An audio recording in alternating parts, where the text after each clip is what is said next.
अल्हम्दुलिल्लाहि वकफ़ा वसलामुन अला हबीबिहिल मुस्तफ़ा अम्मा बअद फ़अऊज़ु बिल्लाहि मिनश्शैतानिर्रजीम बिस्मिल्लाहिर्रहमानिर्रहीम अल्लज़ीना आमनू व तत्मइन्नु क़ुलूबुहुम बिज़िक्रिल्लाह अला बिज़िक्रिल्लाहि तत्मइन्नुल क़ुलूब सदक़ल्लाहु मौलानल अज़ीम। बारगाह रिसालत मुआब सल्लल्लाहु तआला अलैहि वसल्लम में दुरूद पाक का हदिया पेश करें।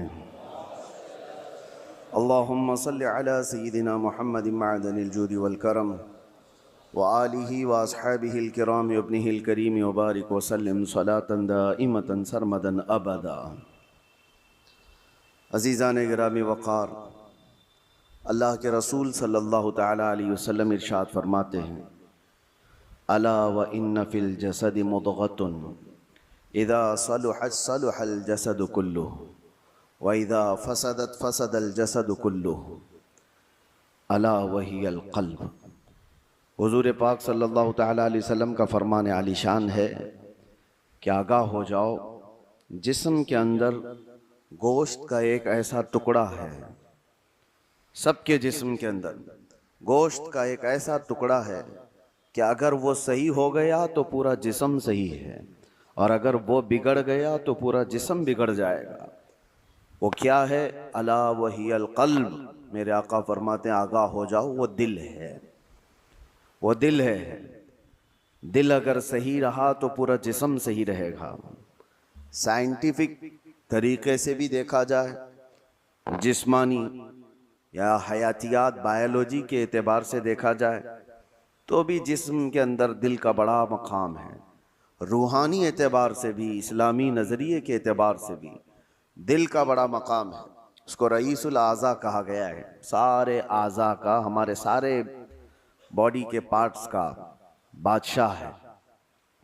उसके सही होने को मेरे आका सल्लल्लाहु तआला अलैहि वसल्लम ने इसीलिए फरमाया कि अगर वो सही हो गया तो पूरा जिस्म सही है। तुम्हारी आंखें सही काम कर रही होंगी, तुम्हारे हाथ और पैर सही काम कर रहे होंगे, तुम्हारी ज़ुबान सही बोल रही होगी, ज़हन और दिमाग सही काम कर रहा होगा। लेकिन दिल अगर बिगड़ गया है, इसके अंदर दूसरी चीज़ें भर गई हैं, तो फिर हर चीज़ फसादी हो जाएगी। उसकी आँखों से भी, उसके हाथों पैरों से भी, उसकी ज़ुबान से भी बुराइयां ही सादिर होने लग जाएंगी। तो इसीलिए औलिया इकराम के मदरसे में ख़ास तौर पर दिल की सफाई पर तवज्जो दी जाती थी, जिसको तज़किये क़ल्ब कहा जाता है, तस्फ़िये क़ल्ब कहा जाता है। सफाई, दिल की सफाई और दिल की पाकीज़गी, ये बहुत ज़रूरी चीज़ है। इसके बग़ैर आदमी के अंदर कोई चीज़ ठहरती नहीं। और दिल का मामला ऐसा है कि पल में तोला पल में माशा, कभी इधर का होता है कभी उधर का होता है। अभी कुछ और सोच रहा है, थोड़ी देर के बाद कुछ और दिल में आ रहा होता है। क़ल्ब कहते हैं पलटने की चीज़ को। अरबी में जो पत्ता हवा में गिरा हुआ होता है, सूखा पत्ता, और देखिए हवा में वो कितने बार इधर से उधर होता रहता है। तो इसी तरह से दिल को भी कहा गया है कि ये हवाओं की तरह, पत्ता जिस तरह से उलट पलट होता रहता है, दिल का भी मामला वही है। और दूसरी एक हदीस है, अल्लाह के रसूल सल्लल्लाहु अलैहि वसल्लम इरशाद फरमाते हैं, तुम क्या समझते हो कि दिल तुम्हारे कंट्रोल में, तुम्हारे काबू में? इन्नल क़ल्ब बैन इस्बअइर रहमान, बेशक दिल अल्लाह की दो उंगुश्ते कुदरत के बीच में है, जिस तरफ चाहे रब ताला उसे घुमा दे। इसीलिए रसूल करीम सल्लल्लाहु तआला अलैहि वसल्लम जब नमाजों में दुआ करते थे तो एक दुआ हुजूर से ये भी साबित है, हमेशा मेरे आका ये दुआ करते थे, या मुक़ल्लिबल क़ुलूबि सब्बित क़ल्बी अला दीनिक, ऐ दिलों को फेरने वाले खुदा, मेरे दिल को अपने दीन पर कायम रख। ये दुआ आप भी किया करें कि रसूल करीम सल्लल्लाहु तआला अलैहि वसल्लम ने हमें तालीम दी है इस चीज़ की कि दिलों को फेरने वाले खुदा, आज तो दिल तेरा, आज तेरी तरफ से दिया हुआ ये दिल इस्लाम पर है, ईमान पर है। क्या पता कल का आने वाला दिन इस दिल को किस तरफ फेर दे। आने वाले हादसात दिल के अंदर क्या चीज़ें फैला दें, क्या चीज़ें डाल दें। अच्छे अच्छे लोगों को बिगड़ते हुए देखा है। इसीलिए हमेशा इस बात की तरफ रहें कि अल्लाह तबारक व तआला हमारे दिल को अपनी दीन पर और अपनी इबादत पर कायम रखे। दूसरी चीज, ये कल्ब के मुतालिक कुरान ने क्या कहा, अल्लज़ीना आमनू व तत्मइन्नु कुलूबुहुम बिज़िक्रिल्लाह। हाँ, ये दिल का इत्मीनान कहाँ से है? आज पता है आपको, पूरे वर्ल्ड में, दुनिया में सबसे ज्यादा कॉमन चीज जो बीमारी है लोगों को, वो दिल की बेचैनी, दिल की घबराहट। अब उसको बायोलॉजी के एतबार से ब्लड प्रेशर कहा जाए, बीपी कहा जाए, कि खून का दौरान इसमें प्रेशर ज्यादा हो जाता है, ये सारा का सारा मामला दिल से ही तो है। उसको साइंसी नजरिए से देखने वाले लोग अलग अलग तरीके से समझते हैं कि दिल के अंदर चिकनाहट ज्यादा आ गई, खून में मोटापा आ गया है, ब्लड जो है वो थोड़ा सा थिक हो गया है, जिसकी वजह से दौरान खून कम हो गया और प्रेशर बढ़ता गया और बीपी आ गया, अटैक आ गया है, फला फला चीजें। इसको बायोलॉजी के एतबार से देखने वाले, लेकिन सूफिया इकराम फरमाते हैं जब जब गुनाह ज्यादा होते हैं दिल के ऊपर दौरा बढ़ जाता है, दिल की बेचैनी और घबराहट बढ़ जाती है। जब कभी दिल के अंदर बेचैनी और घबराहट हो तो सूफिया इकराम फरमाते हैं सबसे पहले तौबा करो, तौबा करो, अल्लाह करीम की बारगाह में अपने आंसू बहाओ, देखना दिल तुम्हारा हल्का हो जाएगा। और कुरान क्या कहता है? कुरान ये कहता है जो ईमान वाले लोग हैं उनके दिलों का इत्मीनान अल्लाह के जिक्र से होता है। अला बिज़िक्रिल्लाहि तत्मइन्नुल कुलूब, आगाह हो जाओ, अल्लाह के जिक्र से दिलों को सुकून मिलता है।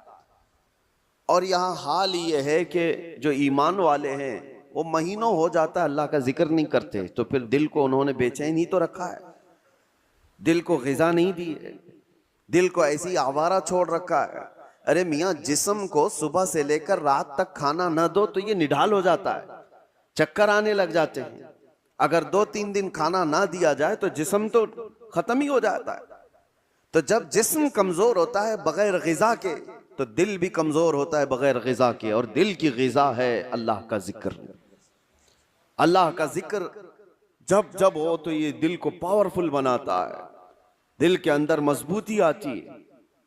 2 चीजें खास कर लें अपनी जिंदगी में, एक इस्तिग़फ़ार कसरत से, अस्तग़फ़िरुल्लाह रब्बी मिन कुल्ली ज़ंबि व अतूबु इलैह, बैठते उठते जिस वक्त भी हो इस्तिग़फ़ार कसरत से करो कि तौबा करना है। न जाने हमारी आंखें अभी क्या करके आई हैं, पता नहीं हमारे हाथों ने क्या कर दिया, हमारी जुबान ने क्या किया, दिन भर की खताएं ये बढ़ती बढ़ती चली जाती हैं। और एक हदीस ये भी है कि जब इंसान पैदा होता है ना, होता है साफ शफाफ होता है आईने की तरह, जब वो गुनाह करता है तो एक काला धब्बा उसके दिल पर लगा दिया जाता है, एक धब्बा। फिर दूसरा गुनाह करता है, दूसरा धब्बा, तीसरा गुनाह करता है, तीसरा धब्बा। तो ये धब्बे, ये दाग बढ़ते बढ़ते बढ़ते फिर पूरे दिल को काला कर देते हैं, पूरा दिल सियाह हो जाता है। और जब दिल काला हो जाए तो उसकी अलामतें ये बताई गई हैं कि मस्जिद में ज्यादा देर बैठने का मन नहीं करता, कुरान ज्यादा देर पढ़ने की तबीयत नहीं चाहती, जल्दी से कुरान बंद कर दो, जल्दी से मस्जिद से निकल कर भाग जाओ, नेकियों की तरफ उसकी रग़बत नहीं होती, जेब में पैसे होंगे लेकिन किसी को खैरात करने का दिल नहीं करता। तो ये दिल के काले होने की अलामात हैं, सियाह होने की अलामात है।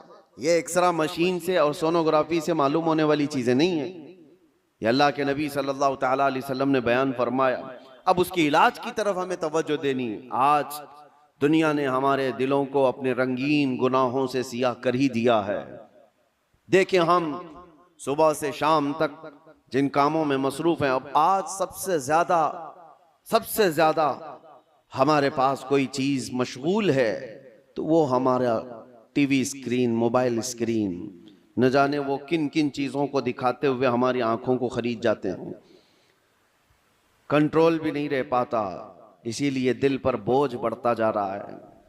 जिसको आप टेंशन कहते हैं, जिसको आप लोग डिप्रेशन कह रहे हैं, ये सिर्फ हादसात का या फिर दुनियावी किसी खसारे का टेंशन नहीं है, ये दिल का सियाहपन दिमाग पर बोझ बना देता है, भारी हो जाती है तबीयत। कुछ लोगों को घरों में तबीयत नहीं लगती कि बैठने का भी मन नहीं कर रहा, खाने का भी मन नहीं कर रहा, किसी से बात करने का भी मन नहीं कर रहा। ये बहुत अपर लेवल पर आ गई चीज कि उसकी दिल की बेकरारी बहुत बढ़ गई है, घबराहट बहुत ज्यादा बढ़ गई है। इसीलिए हम सूफिया इकराम को देखते हैं, जब जब कभी किसी के दिल की बेचैनी बढ़ जाती, घबराहट बढ़ जाती, तो वो किसी अल्लाह वाले की बारगाह में चले जाते थे, सूफिया इकराम की बारगाह में चले जाते, आस्थानों पर चले जाते, अल्लाह का जिक्र करते, फिर वो अपने दिल की पाकीज़गी लेकर के वापस लौटते हैं। वजह क्या है? अब मैं इलाज की तरफ आता हूं कि दिल को पाक करना है तो क्या चीज चाहिए। कई इलाज है, उसमें सबसे पहला तो जिक्र इलाही। अल्लाह के रसूल सल्लल्लाहु ताला अलैहि वसल्लम ने जो फरमाया उसको भी मैं आपके सामने रखता हूं। पहले हम चल रहे हैं कि इस्लाम में हर चीज के पाक करने का तरीका बताया गया। कपड़े पर अगर नजासत लग गई तो पाक करने का तरीका है। नजासत, पेशाब, पखाना, किसी भी चीज की गलाजत लगी हो तो उसको पाक करने धुलने का तरीका है। कपड़े को 3 बार धो और 3 बार निचोड़ो, अच्छे से सुखाओ, कपड़ा पाक हो जाए। बर्तन में नजासत लग जाए तो उसके पाक करने का तरीका है। अगर पानी की बाल्टी में कोई नजासत गिर गई, उसको पाक करने का भी तरीका है। फिक़ा में सबके कुएं में नजासत गिर गई, कुआं था उसमें चूहा गिर गया, बिल्ली गिर गई, बकरी, कुत्ता, जो भी जिस साइज का है उसके सबके मसले मौजूद हैं। कितने डोल पानी निकालने पर यह पानी पाक हो जाएगा। जमीन के पाक करने का भी तरीका है। जमीन पर अगर नजासत लगी, मिसाल के तौर पर किसी जानवर ने लीद कर दिया, गोबर कर दिया, अब नजासत तो लगी है, उसको पाक कैसे किया जाए? तो फिक़ा का कानून है कि जोर बारिश हो जाए या आप तेजी से उस पर पानी बहाओ और फिर तेज धूप पड़ जाए, जमीन सूख गई तो वो जमीन पाक हो गई, क्योंकि अब उसको निचोड़ा नहीं जा सकता। जमीन तो जहां है वही। तो उसका कानून ये है कि तेज बारिश हो गई और तेज धूप पड़ गई, सूख गई जमीन, तो पाक हो गई। बारिश नहीं है तो तेज पानी मार दिया और उसके बाद धूप लगना जरूरी है, तेज धूप उसको लगी हो तो जमीन पाक हो गई। तो ये नजासतों से पाक करने के तरीके। अब आइए मैं आपको बताता हूं, दिल पर नजासत लगी हो, ये कैसे पाक किया जाए? गुनाहों के धब्बे लगे हों, इसमें न जाने लालच, गीबत, कीना, बुग़्ज़, अदावत, न जाने क्या क्या चीजें भर गई हों, ये नजासत पाक करने का तरीका क्या है?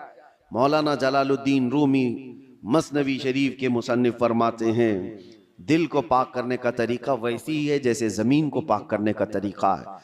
जमीन को पाक करने के लिए तेज बारिश का हो जाना और तेज धूप का पड़ जाना काफी होता है कि जमीन पाक हो जाती है। दिल को पाक करने के लिए जिक्र इलाही की बारिश होना चाहिए और किसी शेख कामिल की तेज निगाह पड़नी चाहिए, दिल पाक हो जाता है। जिक्र इलाही की बारिश हो तो पानी की तरह इसको धुल देता है और उसके बाद किसी शेख कामिल अल्लाह वाले की नजर उस पर पड़े तो फिर उसका दिल इसी तरह से सूख करके पाक हो जाता है जैसे जमीन पाक हो गई। आज हमारे लिए यही तो मसला है कि हम अपना वक्त अपने दिल की पाकीज़गी के लिए नहीं निकाल पाते, हमारे पास ये वक्त ही नहीं रह गया। हाँ, अगर जिस्म के अंदर कोई बीमारी आ गई तो फिर भागेंगे, दौड़ेंगे, डॉक्टर्स के पास इलाज कराएंगे। मेरे अजीजों, ये बेचैनी और बेकरारी और घबराहट का इलाज उनके पास भी नहीं। वो डॉक्टर्स ज्यादा से ज्यादा आपको नींद की गोलियां दे सकते हैं डिप्रेशन कम करने के लिए, स्ट्रेस कम करने के लिए। आप अच्छे से सो, घंटों सोते रहो, किसी को सुला देना ये डिप्रेशन का इलाज नहीं है।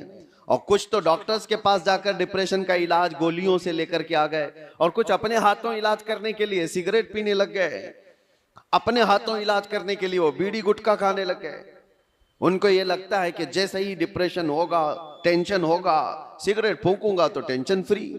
उससे 2 कदम आगे बढ़कर कुछ लोग शराब की तरफ चले गए, उससे आगे कदम बढ़कर के चरस, अफयून, गांजा इस पर चले गए।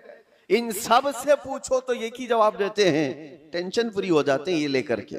सिगरेट वाला भी, शराब वाला भी, चरस गांजे वाला भी, उसको ये लगता है कि ये लेने के बाद ऐसा लगता है मैं हवाओं में उड़ रहा हूं। उसके बाद नशा उतरने के बाद फिर क्या होता है? ये तो उस तरह से है खुजली की बीमारी, जब तक खुजाते रहो अच्छा लगे, हाथ छोड़ दो तो फिर जलन शुरू हो जाए, चमड़ी छिल जाए। गुनाहों का यही मामला है, करने के वक्त थोड़ी सी लज्जत, लेकिन वो बड़े दाग धब्बे छोड़ जाते हैं, बेचैनी और बढ़ जाती है, घबराहट और बढ़ जाती है। मैंने तड़पते हुए लोगों को देखा है जिनको नशा नहीं दिया गया, जो नशा के एडिक्ट थे, उनको अगर अचानक रोक दिया गया तो फिर वो हाथ पांव ऐसे मारते हैं कि उनके हाथ में चाकू आ जाए तो किसी को मार भी डालें, उनके पास जो कुछ भी आ जाए वो सामने वाले को कत्ल भी कर दें अपने नशा के लिए। वजह क्या है?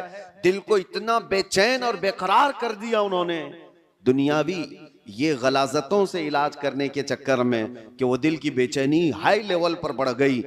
दिल की बेचैनी और बेकरारी नशा से सही नहीं होती, दिल अल्लाह का बनाया हुआ है, यह रहमान का बनाया हुआ है, इलाज भी उसी के जिक्र से मुमकिन है, अल्लाह ही के नाम से ये दिल को सुकून मिलता है। इसीलिए मौलाना जलालुद्दीन रूमी रहमतुल्लाह तआला अलैह एक बात और भी कहते हैं, खाने काबा देखा है? खाने काबा, तवज्जो चाहता हूं, खाने काबा इतना मुअज्जम, इतना मुकद्दस है कि उसके लिए करोड़ों मुसलमान पूरी दुनिया के अतराफ व अकनाफ से आकर तवाफ करते हैं, बोसे देते हैं, सीना लगाते हैं। ये खाने काबा अल्लाह का घर है, लेकिन मौलाना रोम फरमाते हैं है तो काबा, ये इब्राहिम खलीलुल्लाह की बनाई हुई इमारत है, इब्राहिम खलीलुल्लाह अलैहिस्सलाम की बनाई हुई इमारत है काबा। और वो कहते हैं कि काबा बिनाए खलीले अतहरस्त, वो दिल गुजरगाहे रब्बे जलीलस्त। लेकिन दिल जो है मोमिन का दिल, अल्लाह के रसूल ने फरमाया कल्बुल मुमिन अर्शुल्लाह, मोमिन का दिल अल्लाह का अर्श होता है। काबा इब्राहिम खलीलुल्लाह ने बनाया, दिल तो रब्बे जुल जलाल ने बनाया। तो कहा है मौलाना रोम ने कि काबे से भी अफजल है मोमिन का दिल, काबे की बेहुरमती उससे बढ़ करके मोमिन के दिल की बेहुरमती है। मोमिन के दिल का मकाम और भी बुलंद किया गया। इसीलिए मेरे अजीजों, हुजूर पाक सल्लल्लाहु तआला अलैहि वसल्लम ने जो फरमाया इत्तकू फिरासतल मुमिनी फइन्नहु यंजुरु बिनूरिल्लाह, इसका मतलब क्या है? हुजूर ने फरमाया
मोमिन की फिरासत से डरो, इसलिए कि जब वो देखता है तो अल्लाह के नूर से देखता है। ये किसके लिए फरमाया गया? वो मोमिन सालेह जिसका दिल पाक है। होता क्या है मैं आपको बताऊं, जिसका दिल पाक है, औलिया कामिलीन की बारगाहों में जाने के वक्त होता क्या है, आप आए हैं, आप आए और कोई चीज आप जुबान से कहा नहीं, लेकिन मैं एक शीशा लेकर के बैठा हूं, एक आईना लेकर के बैठा हूं, आपके आते ही आपकी पूरी तस्वीर इस आईने में आएगी कि नहीं आएगी? कुछ नहीं कहा आपने, बोला कुछ नहीं, और मैं आपकी तस्वीर पूरी आईने के अंदर देख सकता हूं। बुजुर्गाने दीन के दिलों का मामला ऐसा ही है, वो इतना पाक दिल होता है, जो भी सामने जाता है उसके दिल की सारी तस्वीर उनके दिल पर छप जाती है। वो ये तक भी जानते हैं कि क्या चीजें लेकर के आया है। ऐसा नहीं है कि ये किसी और ताकत और कुव्वत से, जादू सहर सिफली से ये मालूम कर रहे, बल्कि दिल की पाकीज़गी इतनी है कि सामने वाले के दिल की तस्वीरें इस पर छप जाती हैं। दिल पाक रखने का इसीलिए हुक्म बुजुर्गान दीन ने फरमाया। आज सबसे ज्यादा गलाजत इसी की है हमारे पास। मैं एक और बात आपसे पूछता हूँ, ये अल्लाह का घर है, मस्जिद है, मस्जिद में कोई अगर गलाजत ला करके फेंक दे तो क्या आप बर्दाश्त करेंगे उसे? मस्जिद के अंदर कोई पेशाब पखाना अल्लाह हजार बार ना करे, मुआज अल्लाह, ला करके डाल दे तुम्हारे सामने, तुम बर्दाश्त करोगे? आप झगड़ लोगे, थप्पड़ लगा दोगे, उसको निकाल बाहर कर दोगे कि ये अल्लाह का घर है, यहां पर गलाजत कैसे डाल दिया तूने? जो मस्जिद की सफों पर गलाजत देखने को तैयार नहीं वो मुसलमान फिर अपने दिल को जो अल्लाह का अर्श है उसमें गलाजतें कैसे डाल रहा है? खुद से तो डाल रहा है। न जाने किसकी किसकी मोहब्बत, न जाने कौन कौन से गलीज सोचे उसने दिल में डाल रखा। इसीलिए हजरत साबिर कलियरी रहमतुल्लाह ताला अलैह फरमाया करते, एक दिल है उसमें दो चीजें नहीं आ सकती, या तो अल्लाह की मोहब्बत आएगी या तो फिर इंसानों की। अल्लाह रसूल की मोहब्बत होगी या तो फिर इंसानों की, दुनिया की मोहब्बत और अल्लाह की मोहब्बत एक साथ दिल के अंदर नहीं आ सकते। तो तुम ये फैसला करो किस चीज को तुमने जगह दे रखा है, अपने दिल को किसके लिए खोल रखा है। मेरे अजीजों, और एक इलाज की तरफ मैं आपको लेकर चलता हूं। अल्लाह के रसूल सल्लल्लाहु ताला अलैहि वसल्लम के पास एक सहाबी आए। एक अलामत और भी मैं आपको बताऊं, नमाज पढ़ते हैं, जैसे अभी मैंने कहा दिल के काले होने की अलामत यह है कि मस्जिद में ज्यादा देर दिल नहीं करता, नमाजों का वक्त हो जाए तो तबीयत भारी लगने लगे, उसे इबादतों की तरफ शौक नहीं लगता, ये दिल के उसके सिया होने की अलामत। इसी तरह से जब कुरान की तिलावत होती है ना तो पाक दिल वाले की आंखों से आंसू आ जाते हैं। साफ दिल वाला नमाजों में माह हो जाता है, डूब जाता है। और दिल के अंदर अगर गुनाहों का बोझ हो तो नमाज भी भारी। वो पीछे से चिल्लाने लग जाए, इमाम साहब कितनी लंबी किरात करते हैं यार, ये तो दुआएं कितनी लंबी लंबी मांगते हैं, हमारा काम धंधा है। तुम्हारा दिल का बोझ है जो तुम 3 घंटे 4 घंटे मैच देखने पर ये नहीं कहते कि कितना लंबा चल रहा है, फिल्में देखने पर कभी ये नहीं कहते, लेकिन मस्जिद में 10 मिनट से ज्यादा की अगर जमात हो जाए तो ये बेचैनी और बेकरारी क्यों बढ़ जाती है? आपको पता है वो सहाबा इकराम जब नमाज पढ़ाते थे, हजरत मुआज इब्न जबल फजर की नमाज में उन्होंने पूरे सूरे बकरा पढ़ा दी थी। सूरे बकरा 2.5 पारे की है, आप 2.5 सफा नहीं सुन पाओगे, 2.5 पारे तकरीबन उन्होंने पूरे फजर की नमाज में पढ़ा दी। तो वो सहाबा ना होते थे सुनने में। अब जिस बात के लिए मैं ये कह रहा हूं, नमाजों में अगर बेचैनी और बेकरारी बढ़ गई है तो क्या करना चाहिए?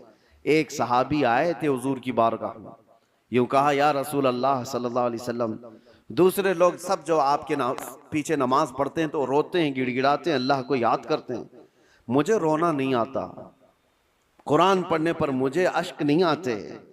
हुजूर पाक सल्लल्लाहु अलैहि वसल्लम ने फरमाया तुम्हारा दिल सख्त हो गया है। यह फरमाया तुम्हारा दिल सख्त हो गया है, उसको नरम करो।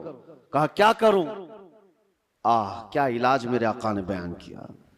वजीफे तो करते ही रहते हैं, हुजूर पाक सल्लल्लाहु ताला अलैहि वसल्लम फरमाते हैं जाओ किसी यतीम बच्चे के सर पर हाथ फेरो, अल्लाह दिल नरम कर देगा। एक इलाज ये भी मेरे आका ने फरमाया, यतीमों के लिए दिल में अपने एहसास पैदा करो, दिल नरम हो जाएगा। आज सच बताता हूं मेरे अजीजों, ढूंढो हजारों ऐसे गुरबा और मसाकीन जिनकी आंखों को पोंछने वाला कोई नहीं, जिनकी ठंडी और गर्मियों के सिलसिले में कोई देखने वाला नहीं। उन बच्चों के लिए अगर एहसास भी दिल के अंदर हो, एक आंसू भी का कतरा भी निकले तो तुम्हारा दिल नरम हो जाएगा। आपको पता है जब कभी मैं उन फिलिस्तीन के बच्चों को देखता हूँ, रमजान आए ईद आए तो अपने वालिदैन की कब्रों पर जाकर बैठ जाते हैं, और कोई बच्चा अपने बाप को पुकार रहा होता है कि बाबा मुझे सुन रहे हो, आज ईद का दिन है, कोई कपड़े पहनाने वाला नहीं। तो ये ज़माने रसूल याद आता है। ये वो यतीम है कि अगर मेरे आका के ज़माने में पुकारे होते तो मेरे आका कंधों पर बिठा लेते थे। आज उम्मत पर कुछ एहसास नहीं होता। उनकी चीखें, उनकी पुकार को सुन करके सब हम अपने अपने ऐश में मसरूफ़ रहते हैं। अपने दिल के अंदर एहसास पैदा करो, दिल नरम हो जाएगा। और हम तो झिड़कियां दे करके लोगों के तलाशी में लग जाते हैं, इसका तो धंधा है मांगने का, इसका तो धंधा है कमाने का, ये गरीब नहीं है, ये ऐसा है वैसा है, सारी पंचायत में तो लगे रहते हैं। क्या कोई यतीम मिलता ही नहीं? कोई मिस्कीन मिलता ही नहीं जिसके सर पर हम हाथ रखें। मेरे अजीजों, आज के दौर में भी बहुत है इस तरह के कुछ गैरतमंद लोग वो हैं जो जिंदगी पर सवाल नहीं करते। कल की बात मैं बताऊं, कल ही की बात, मेरे पास एक खातून का ऐसा मसला आया जिसके 3 बच्चे माजूर हैं। एक 14 साल का, दूसरा 12 साल का, तीसरा 9 साल का। तीनों बिस्तर पर, हाथ पांव मुड़े हुए, सर झुका हुआ, न बोल सकता है न हाथ उठा सकता है, पेशाब पखाना सब बिस्तर पे। और शोहर का इंतकाल हो चुका। 3 बच्चों को पालने के लिए वो खातून कहती है मेरे पास 1 घंटे की भी फुर्सत नहीं होती। उसको खिलाकर फारिग हो जाऊं तो इसका होता है, इसको खिलाकर फारिग हो जाऊं तो इसका होता है, इसका पेशाब साफ करूं तो इसका होता है, इसका पेशाब साफ करूं तो इसका होता है। मैं न जॉब कर सकती हूं, न कमाने के लिए जा सकती हूं। मुझे बताएं कि ये 3 बच्चों को जिस तरह से पालना है। और आखिर में उस खातून ने जो बात कही मेरे दिल पर लगी। मैंने कहा घबराहट और बेचैनी में कुफ्र तो नहीं करती कि मेरे घर में ऐसा क्यों हो गया? कहती है नहीं मौलाना, कभी आज तक मेरे दिल में ख्याल भी नहीं आया। मैं तो शुक्र करती हूँ कि अल्लाह तबारक व तआला न होने से कुछ दिया तो है, और मुझे इसी खिदमत के लिए दुनिया में पैदा किया गया होगा, मैं ये सोचती हूँ। और आज इन बच्चों का चलना फिरना मैं नहीं देख सकती, आखिरत में अल्लाह इसका अजर तो देगा। कहा ये सालिहीन लोग हैं, इन लोगों की मदद कोई करने को आगे इसीलिए नहीं बढ़ता कि वो गैरतमंद लोग हैं, किसी से पूछते नहीं हैं, मांगते नहीं हैं। लेकिन आस पड़ोस में लोगों को एहसास तो होता है कि ऐसे घर मौजूद हैं, कि उन तक हम क्यों नहीं पहुंचते। ये दिलों की सख्तियां हैं मेरे अजीजों। दिल जब सख्त हो जाता है तो उसे आसपास का कुछ नजर नहीं आता। आप ढूंढो